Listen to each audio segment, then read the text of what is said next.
Hello అండి అందరికీ. మన డే 4 హెయిర్ స్టైల్ అయితే ఈరోజు రెడీ అయిపోయింది. సో, ఎలా అంటే ఫస్ట్ హెయిర్ అంతటిని తీసుకొని ఇలా కోంబ్ చేసుకోవాలండి. కోంబ్ చేసుకొని హెయిర్‌ని అయితే టైట్‌గా పోనీ వేసుకోవాలి. సో, పోనీ అందరికీ తెలుసు కదా! పోనీ టైట్‌గా ఉంటేనే హెయిర్ స్టైల్ అనేది కొంచెం బాగా సెటిల్ అవుతుందనమాట. సో, పోనీ వేసుకున్న తర్వాత 2 పార్టిషన్స్ అయితే తీసుకోవాలి హెయిర్‌ని. 2 పార్టిషన్స్ తీసుకున్న తర్వాత ఇలాగ సింగిల్‌గా పార్టిషన్ అనేది చాలా స్మాల్ పార్టిషన్స్‌తో నేను చూపించిన విధంగా అల్లుకోవాలి. సో, మనకి ఎంత లెంగ్త్ అయితే కావాలో అంత లెంగ్త్ కూడా మనం అల్లుకొని రబ్బర్ బ్యాండ్ పెట్టుకోవడమే. అండ్ మనకు నచ్చిన హెయిర్ యాక్సెసరీస్‌తో అయితే దీన్ని మనం డెకరేట్ చేసుకోవచ్చు. అండ్ అన్ని డ్రెసెస్ మీదకి ఇది చాలా బాగుంటుందండి.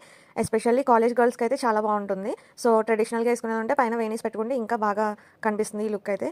సో, ఇంకా మన పేజ్‌ని ఎవరైనా ఫాలో అవ్వకపోతే ఫాలో అవ్వండి. మన ఛానల్‌ని కూడా సబ్స్క్రైబ్ చేయండి. అలాగే వీడియోని లైక్ చేయండి, షేర్ చేయండి. మీకు ఇంకా ఏమైనా మేకప్ టిప్స్ కానీ, మేకప్ ప్రొడక్ట్స్ గురించి కానీ, హెయిర్ స్టైల్స్ గురించి కానీ ఏమైనా డౌట్ ఉన్నా లేదా ఏదైనా వీడియో కావాలన్నా కింద కమెంట్ చేయండి. నేను కంపల్సరీ వీడియో అనేది చేసి పోస్ట్ చేస్తాను. సో, ఈ హెయిర్ స్టైల్ వచ్చేసి మనకి చాలామంది 360 డిగ్రీస్ హెయిర్ స్టైల్ అంటున్నారు, 3D హెయిర్ స్టైల్ అంటున్నారు. ఏ రకంగా పిలుచుకున్నా సరే హెయిర్ స్టైల్ అయితే ఇదే.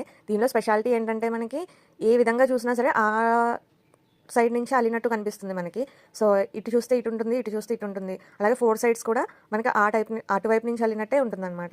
So, thanks for watching. Bye bye.